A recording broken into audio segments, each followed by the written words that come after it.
Welcome to BGN Telugu Updates. Air India express cabin సిబ్బంది ఇటీవల చేపట్టిన ఆందోళనతో వందల సంఖ్యలో ఆ సంస్థ విమాన సర్వీసులు రద్దయ్యాయి. దాంతో సంస్థ ఆర్థికంగా నష్టపోవడమే కాకుండా అనేక మంది ప్రయాణికులు తీవ్ర ఇబ్బందులు ఎదుర్కొన్నారు.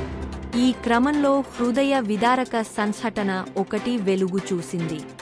విమానం రద్దు కారణంగా ఓ మహిళ ఒమన్లోని ఆసుపత్రిలో ఉన్న తన భర్తను బతికుండగా చూడలేకపోయింది. గుండెపోటుకు గురైన ఆయన 2 రోజుల తర్వాత కన్నుమూయడం ఆ కుటుంబంలో తీవ్ర విషాదం నింపింది. తిరువనంతపురానికి చెందిన అమృత భర్త ఒమన్లో ఉంటున్నారు. ఇటీవల ఆయనకు గుండెపోటు వచ్చింది. ఆసుపత్రిలో చేరిన భర్తతో ఫోన్లో మాట్లాడిన అతని భార్య సాధ్యమైనంత తొందరగా అక్కడికి వస్తానని చెప్పింది.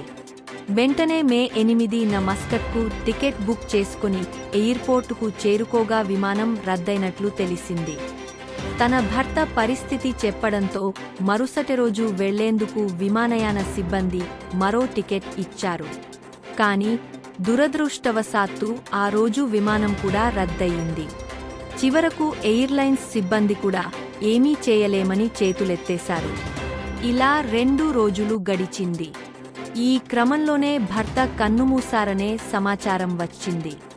దీంతో భర్తను బతికుండగా చివరిసారి చూడలేకపోయానని అమృత రోదించడం స్థానికులను కలచివేసింది. ఈ నేపథ్యంలో ఎయిర్ ఇండియా తీరుపై అమృత కుటుంబ సభ్యులు మండిపడ్డారు. వేరే విమానంలో వెళ్లేందుకు ఏర్పాటు చేయాలని వేడుకున్నప్పటికీ వారి నుంచి ఎటువంటి సాయం అందలేదన్నారు. ఆసుపత్రిలో చేరిన భర్త భార్యా పిల్లలను చూడాలని కోరుకున్నాడని అన్నారు.